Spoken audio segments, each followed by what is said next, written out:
Les films de guerre sont bien plus que du simple divertissement. Ils façonnent la mémoire collective, attisent le patriotisme et parfois même terrifient ceux qui sont au pouvoir. Pendant la Seconde Guerre mondiale et dans les années qui suivirent, de nombreux films furent réduits au silence, purement et simplement interdits ou brutalement coupés par des censeurs terrifiés par leur potentiel impact.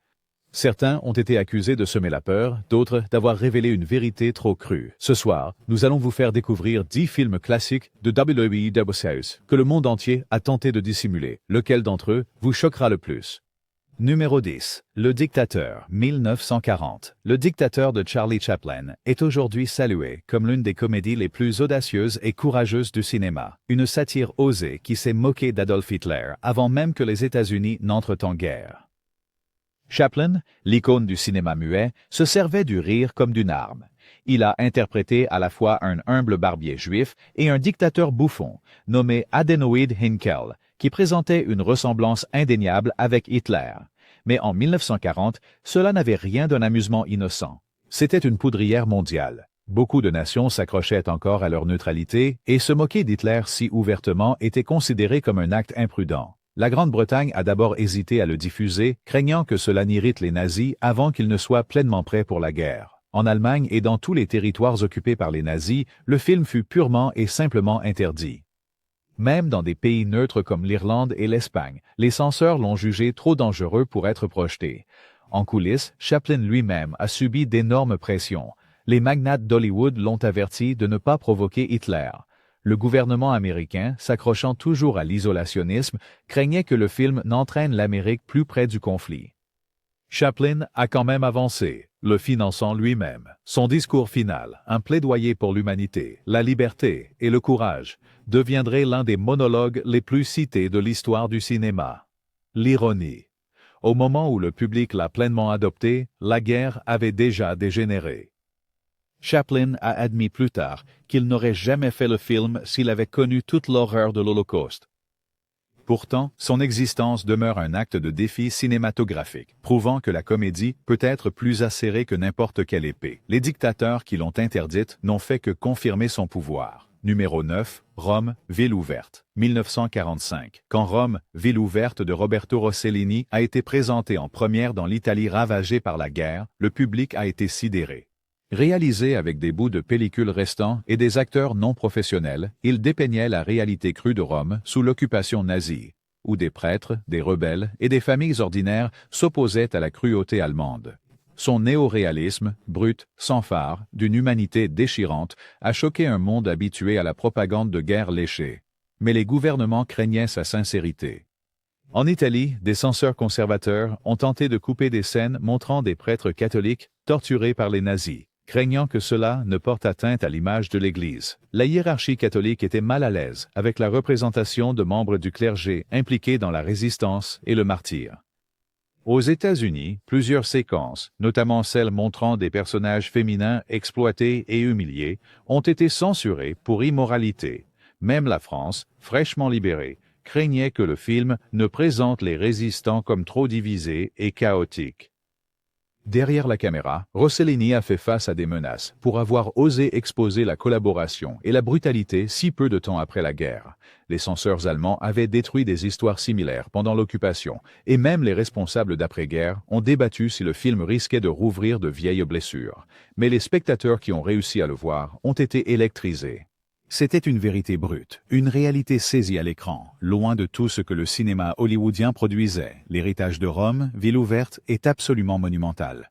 Il a donné naissance au néo-réalisme italien, inspiré des cinéastes du monde entier, et est devenu un modèle pour la résistance cinématographique. Le simple fait qu'il ait été interdit et censuré dans de nombreux pays a démontré à quel point le cinéma pouvait être puissant. Les nazis étaient peut-être tombés, mais le film a révélé à quel point la censure persiste longtemps après l'effondrement des dictatures. Numéro 8. Das Boot, 1981. Au début des années 80, on aurait pu penser que le monde était prêt pour des films de guerre plus nuancés. Mais Das Boot, de Wolfgang Petersen, une épopée allemande sur la vie à bord d'un sous-marin, a soulevé une véritable fureur à travers de nombreuses nations. Contrairement à la plupart des films de guerre alliés, celui-ci montrait les sous-mariniers allemands non pas comme des méchants sans visage, mais comme de jeunes hommes effrayés, épuisés, piégés dans un cercueil d'acier claustrophobe. Son réalisme était suffocant. Les heures interminables de L'ennui ponctué de terreurs soudaines, la crasse, la sueur, les pannes mécaniques constantes. Il dépeignait la guerre comme une pure futilité. Pourtant, pour beaucoup, l'humanisation des soldats allemands était inacceptable. Au Royaume-Uni et aux États-Unis, certains critiques estimaient que le film romantisait l'ennemi. Certains diffuseurs européens ont même refusé de diffuser la version intégrale non censurée de la mini-série, affirmant qu'elle pourrait susciter de la sympathie pour les nazis. En Allemagne, la réaction fut tout aussi virulente, mais dans le sens opposé. Les associations d'anciens combattants ont accusé le film de les déshonorer, en montrant la peur, le désespoir et même la lâcheté. Certains ont soutenu que Peterson avait dépouillé l'honneur et n'avait laissé que la misère. Les politiciens ont débattu si de telles représentations affaiblissaient la fierté nationale. En coulisses, Peterson s'est battu pour chaque détail. Les intérieurs rouillés du sous-marin ont été construits avec une précision obsessionnelle. Les acteurs ont été contraints d'endurer des conditions de tournage claustrophobes, s'évanouissant parfois par manque d'oxygène. Au moment de sa sortie, il avait failli ruiner son studio, pourtant son héritage perdure. Dasbout a finalement acquis une renommée mondiale, prouvant que raconter la guerre de l'autre côté pouvait être tout aussi humain et tout aussi obsédant. Les interdictions et les tentatives de censure n'ont fait qu'alimenter sa réputation comme l'un des films de guerre les plus intransigeants jamais réalisés. Son message, que la guerre consume tout le monde, même ceux que l'histoire qualifie de méchants, demeure profondément troublant. Numéro 7. Le pont de la rivière Kwai, 1957.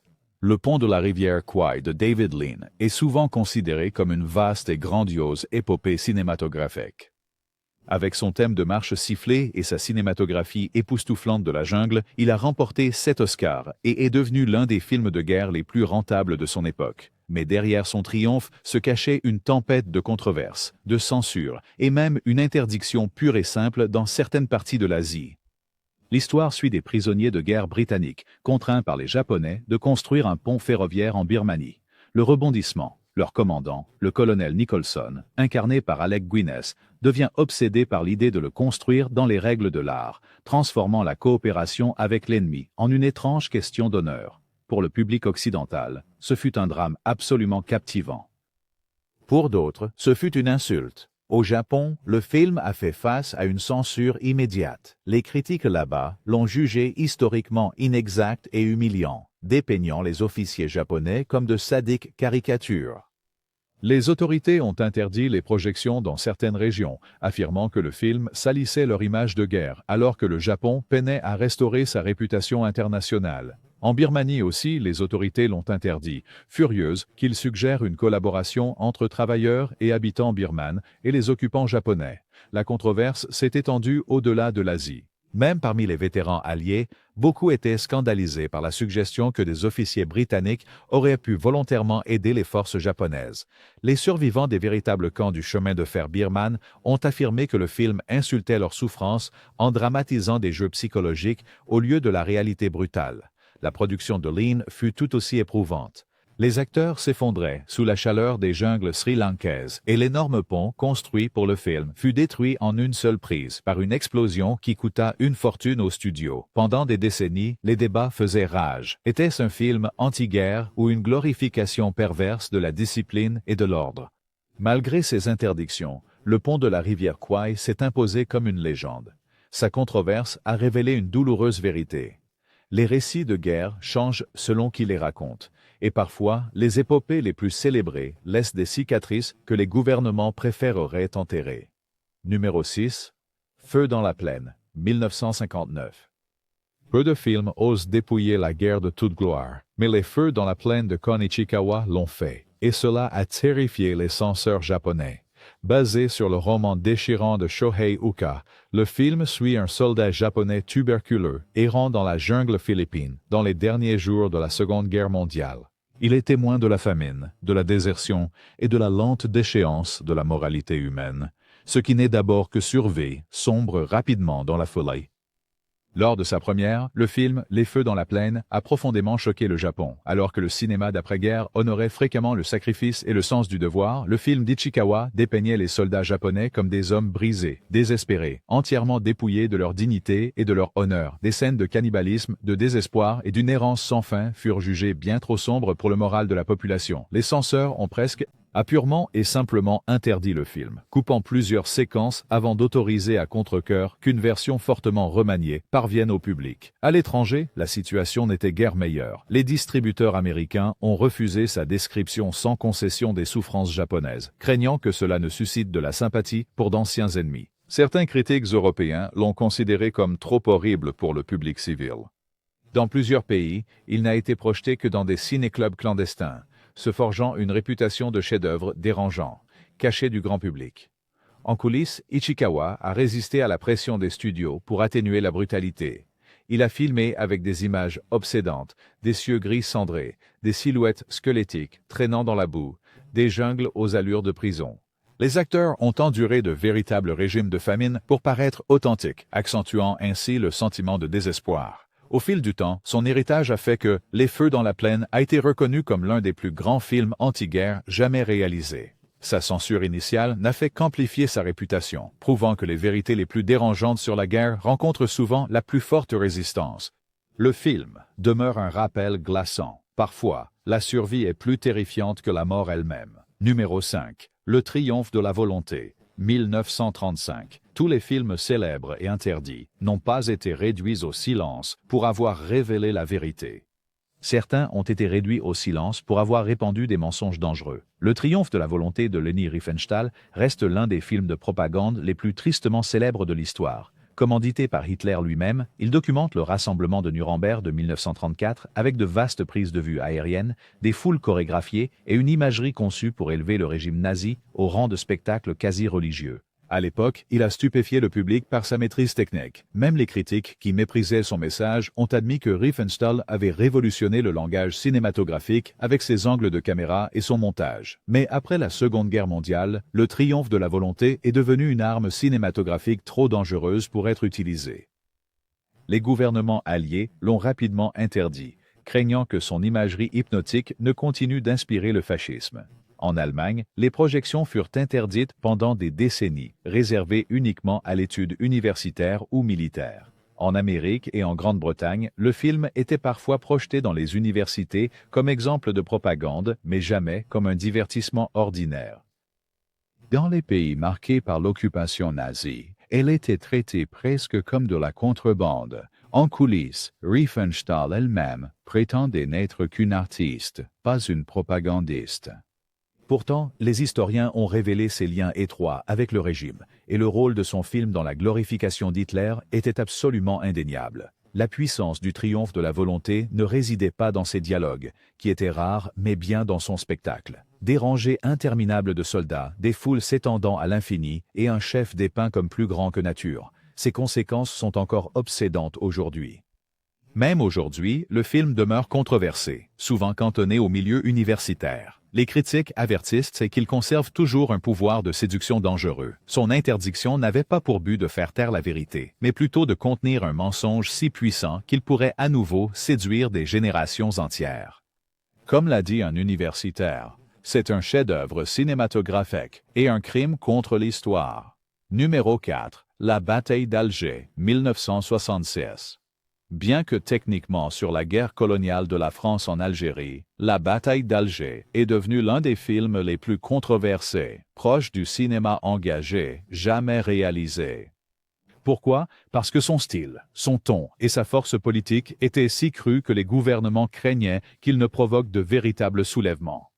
Réalisé par Gillo Pontecorvo, le film utilisait un réalisme quasi-documentaire pour dépeindre la guérilla urbaine, les combattants de la résistance et les tactiques brutales de contre-insurrection.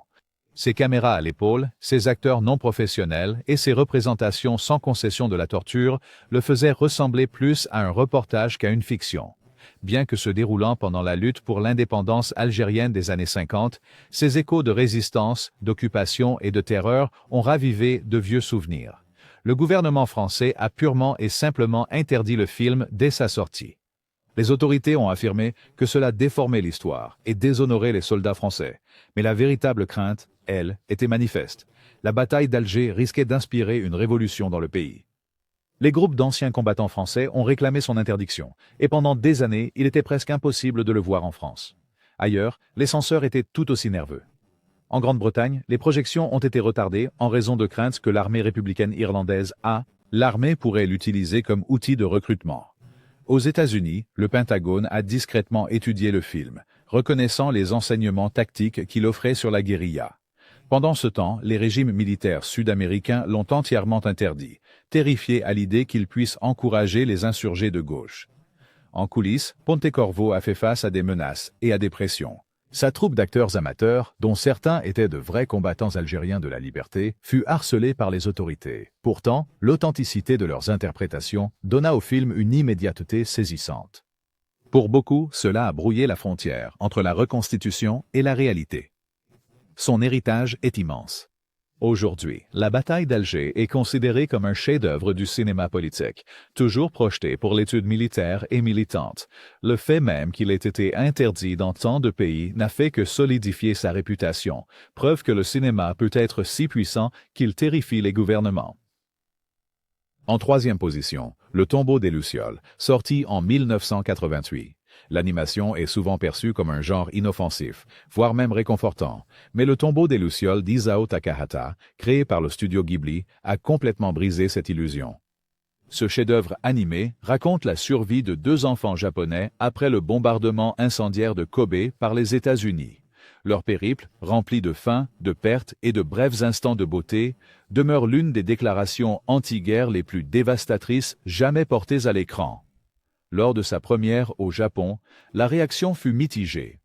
Le public a pleuré, les critiques ont loué, mais les officiels sont devenus mal à l'aise. Pourquoi? Parce que Le tombeau des Lucioles a osé humaniser la souffrance des civils japonais pendant la Seconde Guerre mondiale, un sujet que de nombreux gouvernements préféraient minimiser. Dans le Japon d'après-guerre, les censeurs avaient longtemps découragé les récits qui présentaient la nation comme victime plutôt qu'agresseur. Certains diffuseurs ont refusé de le diffuser à la télévision nationale, craignant que cela ne suscite des débats inconfortables sur la responsabilité. À l'échelle internationale, le malaise persistait. Aux États-Unis et en Grande-Bretagne, les distributeurs ont hésité. La représentation par le film des campagnes de bombardement incendiaires américaines tuant des milliers de civils était jugée trop sensible pour le grand public. Certaines chaînes de télévision ont refusé de le diffuser, craignant que cela ne déclenche une controverse sur les atrocités de guerre. Pendant des années, il a circulé discrètement, connu principalement parmi les passionnés d'animation et les critiques. En coulisses, Takahata insistait sur un réalisme cru. Il a basé les scènes directement sur les propres souvenirs de guerre de l'auteur Akiyuki Nosaka, y compris sa culpabilité concernant la mort de sa sœur. Les animateurs ont délibérément évité toute fantaisie. Pas de créatures magiques, pas d'évasion, seulement la marche cruelle de la faim et du désespoir. L'héritage est indéniable. Aujourd'hui, Le tombeau des Lucioles est universellement reconnu comme l'un des plus grands films anti-guerre jamais réalisés, qu'il soit animé ou non. Sa censure initiale n'a fait qu'accroître sa poignance, rappelant que même les récits pour enfants peuvent être trop puissants pour les gouvernements. Il perdure comme un écho obsédant de l'innocence perdue dans les flammes de la guerre. Numéro 2. Requiem pour un massacre, 1985. S'il y a un film qui illustre parfaitement le cauchemar de la Seconde Guerre mondiale, c'est Vent et voix d'Elem Klimov. Ce chef-d'œuvre soviétique suit un jeune Biélorusse qui rejoint la résistance contre les envahisseurs nazis pour ensuite sombrer dans un cauchemar hallucinatoire de massacres, de destruction et de traumatisme. Peu de films dans l'histoire ont su dépeindre l'horreur psychologique de la guerre avec une telle brutalité et sans concession. À sa sortie, Requiem pour un massacre a fait face à des tentatives de censure immédiate. En Union soviétique, les responsables ont débattu de l'interdire ou de le modifier en profondeur, craignant que sa représentation crue des atrocités nazies ne traumatise le public, ou pire, qu'elle ne mette en lumière les échecs des dirigeants soviétiques à protéger les civils. En Occident, les distributeurs ont également hésité. Ces représentations graphiques de villages incendiés et d'innocents massacrés ont été jugées trop choquantes pour une sortie commerciale. Certains pays l'ont purement et simplement interdit, le qualifiant de torture psychologique plutôt que de cinéma. La production du film fut aussi éprouvante que son contenu. Pour atteindre l'authenticité, les acteurs ont tiré à balles réelles. La jeune star, Alexei Kravchenko, a été soumise à une terreur véritable durant le tournage. Ses cheveux auraient blanchi sous l'effet du stress. Klimov a poussé son équipe à l'extrême, déterminé à faire ressentir au public ce que signifiait de vivre un massacre. Le résultat fut un film si dévastateur que les spectateurs quittèrent les salles en silence. Beaucoup ont rapporté ne pas avoir pu dormir pendant des jours. Les responsables soviétiques, bien qu'inquiets, l'ont finalement accepté comme une déclaration antifasciste, mais pas avant d'en avoir retardé la diffusion plus large. Dans d'autres nations, on en chuchotait comme d'un artefact interdit, projeté uniquement dans certains festivals. Aujourd'hui, Requiem pour un massacre est salué comme l'un des plus grands films de guerre de tous les temps, un cri cinématographique contre la violence. Le fait qu'il ait failli être censuré ne fait que souligner sa puissance.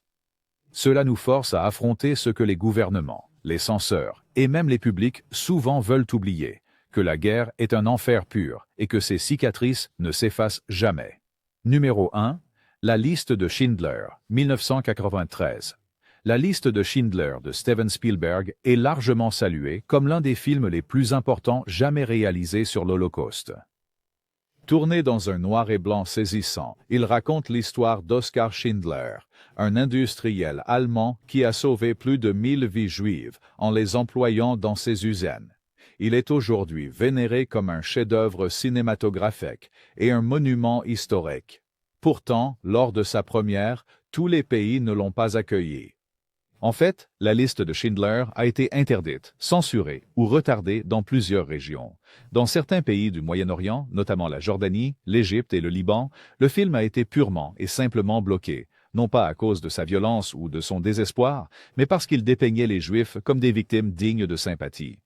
Les autorités de ces régions craignaient que cela ne génère une empathie qui irait à l'encontre de leur position politique sur Israël. En Indonésie et en Malaisie, les censeurs l'ont d'abord coupé ou restreint pour des raisons similaires. Même dans les pays où il a été diffusé, il y avait de la nervosité. Certains gouvernements craignaient que les représentations graphiques d'exécutions de masse et d'horreurs de camps de concentration ne soient trop brutales pour le grand public. Les chaînes de télévision hésitaient à le diffuser sans coupure, craignant de traumatiser les téléspectateurs. En Allemagne, des projections furent imposées dans les écoles, mais non sans vif débat. Des critiques soutenaient que cela pourrait rouvrir des plaies trop vives pour les jeunes publics. Derrière la caméra, Spielberg lui-même portait le poids de l'histoire. Il a qualifié ce tournage comme le plus éprouvant émotionnellement de toute sa carrière, allant jusqu'à craquer souvent entre les prises. L'équipe et les acteurs ont visité de vrais sites de l'Holocauste, filmant dans des lieux encore hantés par l'histoire. L'intensité du film était telle que Spielberg aurait appelé Robin Williams chaque nuit pour une pause comique, afin de ne pas s'effondrer sous la lourdeur. Malgré les interdictions et la censure, la liste de Schindler est devenue un film marquant. Il a non seulement remporté 7 Oscars, mais est aussi devenu un incontournable dans les salles de classe du monde entier. Sa suppression dans certaines régions a révélé une vérité glaçante. Même dans les années 90, certains craignaient encore d'affronter l'Holocauste. Le fait qu'il ait été interdit dans certains pays ne fait que souligner pourquoi il devait être fait, car la mémoire, aussi douloureuse soit-elle, ne doit jamais être effacée. De Chaplin se moquant des dictateurs à Spielberg forçant le monde entier à se souvenir. Ces 10 films ont démontré que le cinéma n'est pas seulement un art. C'est une véritable arme de vérité, de peur et parfois même de pure défiance. Qu'en pensez-vous? Les gouvernements devraient-ils avoir le droit de faire taire un film? Donnez votre avis ci-dessous et n'oubliez pas de liker, vous abonner et partager pour plus d'histoires cachées du cinéma.